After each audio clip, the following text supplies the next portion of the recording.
Welcome to Teen Up, a podcast that digs deeper into the thoughts of teenagers' mind about the wonders of the world. If you're new here, I'm your host, Isabella. And I'm Glenn. If you're not, welcome back.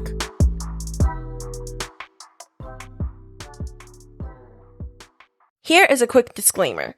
We are two teenagers that are doing our best to research everything. However, we are not experts, so if we offend anyone or say something wrong, we want to apologize in advance. Please email us to tell us what was wrong. Thank you.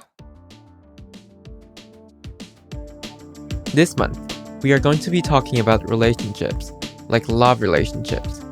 We got this idea because last month was Pride Month, and we missed that topic. So we're trying to make up for it. This week, we are going to talk about the history of Pride Month. So sit back and relax, and here we go. So basically, from this website that I saw, pride can mean the consciousness of one's own dignity and a product of praise, independent self-reflection, and a fulfilled feeling of belonging. So what this means here is that they have they know their own identity, and they know where they belong and stuff like that. So Pride Month is really celebrating that, to know that you have a community and you belong somewhere, that people can accept you and stuff like that. And companies around the world are celebrating this month, and they have special products in rainbow color. In some apps, they have this rainbow icon, I think. And you can see rainbow filters on Snapchat. Right. A lot of that stuff, which I think it's really pretty. I like rainbow. Okay. So, basically, Pride Month started because of this riot on June 28th in 1969. So the police raided this place called the Stonewall Inn, which is a gay club in New York City. So basically, in this club, a lot of people are gay, lesbian, and the a very big community. And so at that time, a lot of people did not like these people. So the police are trying to close off all of these places, these bars and clubs that have gay employers and employees, and club members who are basically just not straight, and so these bar patrons and local residents protested and engaged in a more violent confrontations with these laws and stuff, and the police. So this event and all these riots around this event started the gay rights movement in the United States and in other countries as well, and leading up to what we call Pride Month. So was this event in June? Because I think Pride Month is in June, right? Right. That's why it's in June. So basically, a little more background knowledge. Around the 1920s, which was after World War I, the Roaring 20s. Mm-hmm. So it started as men dressing as women and women dressing as men kind of stuff. These subtle clothing choices that brought more acceptance to men doesn't have to have a suit and tie and stuff like that and have to be a businessman. He could dress more like women, more girly, and stuff like that. And women could wear pants and stuff. So at first it was that. And so it's basically self-expression, right? Yeah, I guess just not abiding to the social norms and stuff. Yeah, and at that time Hollywood was getting very famous and stuff, a lot of actors and actresses, celebrities and stuff. So they started dressing as the opposite sex, and it was all okay at that time, which was super strange because as time went on, these type of things became more unacceptable to the society. I suppose it's because the community is getting bigger and bigger, at first it was just like a few people and it was for, entertainment purposes, but then people saw this as an a okay thing to do. So then the community started to grow, and of course the majority who does not accept this started to enforce laws on them and stuff. So did people like originally accept this, or did they just think it's not that big of a deal because maybe not a lot of people are doing it, or like the community is just starting out, so you know they don't have as much influence. Yeah, I guess that was how first like people saw it. Like it was, yeah, mostly just Hollywood actors and actresses just for entertainment purposes. So after people started to dress in drag around like the 1940s, 50s, and the 60s, the police started to like arrest these LGBTQ plus people and, for them dressing in drag.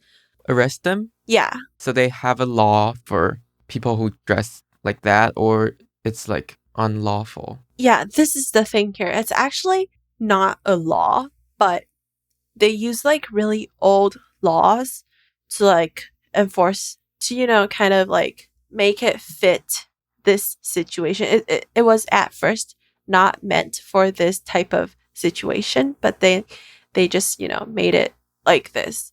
So I guess it was just like men had to wear men's clothes, like men's attire, and women has to dress as women. So like there was this 3 article rule. So this 3 article means that if you're a woman, you have to have at least 3 items that is meant for women attire. Like you perhaps have to have a skirt, a blouse, like, and a handbag, for example. Like, Oh, if you have these 3 pieces, you won't get arrested. that is so weird. I know. And like women cannot wear pants and stuff. Does this also apply to men? Yeah, men has to wear pants and cannot wear skirts. And apparently it was also a crime to, because like drag, they would put on makeup and dress however they like. But the law started to enforce like face painting or like coloring or covering or concealing your face in public places are somehow a crime, which I find that super weird. So you can't put makeup on, Yeah, you can. but you can't if you're a man. Yeah, if it's like cross dressing. This is a little bit confusing. Yes, I'm a little bit confused as well, which I get like they're taking like these really old laws and like taking it back to the present and then enforcing them and, making them bring attention to these really old laws that people don't basically use anymore to diminish this community. That doesn't really make sense to me because it's like what is the standard for it? You know what I mean? Mm-hmm. Like what if a straight man puts makeup on? Like maybe they have eyebrow makeup, Mm-hmm. If that's a thing. I'm not sure. Like maybe they could get arrested or they could not. But if a gay person put makeup on, then they would arrest him. I guess. So it's just like kind of like a excuse. To arrest these people? Yeah. Yeah, I would say so. Yeah, I find this really strange as well. I mean, it happens a lot in history. I feel like it was before not a law at all, and then just trying to capture a certain group of people. They start with these really strange laws that don't even make sense, and but like the majority thinks that these people has to like go away, so then it makes sense. Yeah, this is so weird. Like maybe it's just people back then are not as accepting, or some people say it's like a disease or something like that, right? Right. Like this also brings to AIDS, like this disease. And back then, which I think was really weird, they only thought that gay people had this disease. Which is not correct. It is so untrue. I haven't done a lot of research on that, but it's basically just like how they're just putting this label on, like, if you're gay, you have this disease and, like, you have to stay away from people, I guess. But I mean, sometimes it could be this kind of afraid of unknown. Right. Because it's new and people didn't understand that. So they would think it's, like witch hunting. You know what I mean? Right. I think it is kind of similar, like what people always do when they are facing something they don't know or they are not sure. They just kind of like do this. They don't accept it because it could be something bad to them. They don't know. Right. Yeah, a lot of this comes from like just oblivience and like lack of knowledge. So it's really important to get people educated, which is why I think like Pride Month is a really important thing to, spread like the past, like, reteach the past history and educate people like what happened in the past and like how these people do not cause harm and stuff like that is really important. Right. Okay, so after the break, we're going to talk more about conversion therapies and how the LGBTQ community was treated.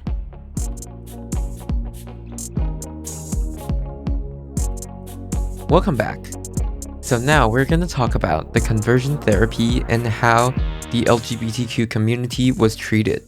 Okay, so basically, I guess a lot of people have heard about conversion therapy, which I think it is a very terrible thing.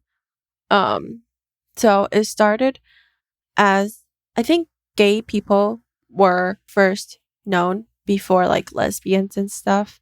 So basically, if people desired the same sex people, they would be sent to conversion therapy and, make them switch back to normal, to like liking the opposite sex. Yeah, which there are a lot of a lot of people are sent to like church to like, learn from priests and learn, quote unquote learn. Yeah, and like psychiatrists and doctors. Like somehow in the past this was seen as a disease, as a something that can be fixed. Like it's like something happened to them and they turned gay. It's not like that. Yeah, and there's like this TV show called Love, Victor. We talked about it in one of our YouTube videos. So in this show, because the main character's family, they are very religious. They are very like Catholic. And they go to church and the priest was like, you need to tell your son to come here and we can make him normal again. And he's going to hell and that kind of stuff. Like what the priest said, which is kind of like what some Catholic people would believe even till today, right? Right. And so some of the very extremes methods people used back then to cure this disease is, through treatments like electrocuting or stimulating their brains with electrodes and stuff. Or like there's this one called lobotomy. So it's basically a surgical operation that cuts your prefrontal lobe of the brain. So it was like it's somehow treating a mental illness, which I think is so strange. Yeah, like it is so weird. Like, what? So they give these gay people like a brain surgery? That is sick. Like, that is just sick. Right. And some other treatments, these are very cruel, but like, medical people would give them like chemicals so that they would vomit whenever they look at their lovers, which is like, a man looking at another man, his lover or something like that. Yeah, it's a lot of different ways people are trying to cure this supposedly disease thing. Again, I think it's out of oblivion. Right. Because, it happens many times in history. Like when people are facing the unknown, they tend to try to like make it disappear. Right. It's like also dealing with psychologically ill people, like maybe autism or stuff like that. Mm-hmm. Yeah, that reminds me. So I have my sister has this friend. I think he's bisexual. So then in high school he thought he was gay. So then he told his parents about it, and his mother tried to like get him some conversion therapy, like by making him go to church and stay at this church to learn from priests and try to convert him back to straight, which is really sad. Like he was going through a lot of things at the time. Like even till now, these things are very common, but less extreme. Less extreme. That's for sure. And now, I guess because people are learning a lot more. Wait, what happened to him then? Oh, so a little update on his life right now. He finished college and he is currently married with a woman. Wow, plot twist.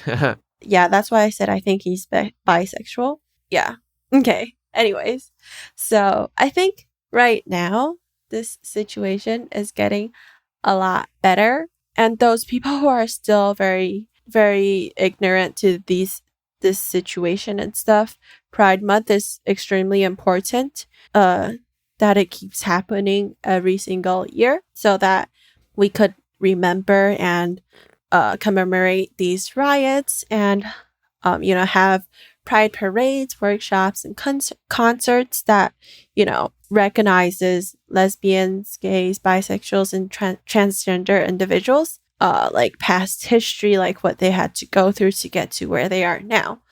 And it is also a great way to show support and to encourage and celebrate their differences, which is very important. Mm-hmm. And I think it is a very great time, or like it's a great way to let people notice that we still have a long way to go. A lot of injustice. And not only injustice, but people still need a lot of education on this topic, because there are just so many new things coming, and it's not like you can say because it's new, so you have this kind of excuse of not respecting these people. Right. That is not a good excuse. And I think through Pride Month, people can really be educated, or like people can be aware that they need to be educated on many, many things related to the LGBTQ community. Right. Well, but I think another thing that people are talking about is how like Pride Month is being kind of monetized. I could see that too. It's a bad thing that people are using Pride Month, because Pride Month is like these people's past sufferings. And I just don't feel like it's not very ethical to do this, like trying to earn money from this month, or like this celebration of pride and the LGBTQ community. But I feel like sometimes these companies have good intentions. True. It's like you never really know if it's just a marketing scheme, or it's like these people are genuinely trying to contribute to the LGBTQ community, or to raise awareness on Pride Month, right? Like also like TV shows. There's a lot of TV shows that talk about like lesbian relationships, gay relationships, and stuff like that. I guess it's a way to bring insights to how these relationships are not like bad and toxic for people, and for a lot of people who don't understand these type of relationships, to learn from these TV shows. I think it's in a way showing that these people are just like everyone else, and like they have just like normal human relationships. And that there's really nothing wrong with it. Yeah. Of course. Okay, wait. One thing I just saw, I want to share this. So a little part of history is that actually women marriage, like marriage between two women, is more open rather than men and men. So like, because you know how girls are more like open to each other and more like close rather than like guys' relationships and stuff. Uh-huh. It's like easier for girls to hold hands and kiss each other and, hugs and stuff like that. So they were viewed as normal in the past as well. Like people would go to women's college, right? And they're basically they're just all women, and they would like share the same dorm and have like really close relationships. And it was thought of as a women college culture. Like they didn't think too much of it because they thought it was a normal thing. So they didn't, criticize it as much as people criticized gays. Yeah, that's just a little another thing like I saw. Yeah. I do think like the society tends to judge men a little bit more than they judge women, like on this topic. Not that the society doesn't judge women, Right. I guess it's just the social standards of how a man should be, should be, I guess, more manly. So when a man is more girly and wants to join topics that are more like girl topics, they would be judged harshly and stuff like that. Yeah, it's like this idea of masculinity, Mm-hmm. which also it is, a kind of lack of education. Mm-hmm. Okay, so I guess since Pride Month has passed, we're a little bit late on this topic, but we just thought it was still something very important to bring up in our podcast as well because So next week we are going to explore more on sexuality and some terms that people identify themselves as. Thank you for listening to this episode. Remember to like, subscribe, and share our channel. Also, comment down below if you have any thoughts. You could click on the bell to get notified when we upload a new video as well. Thank you and bye.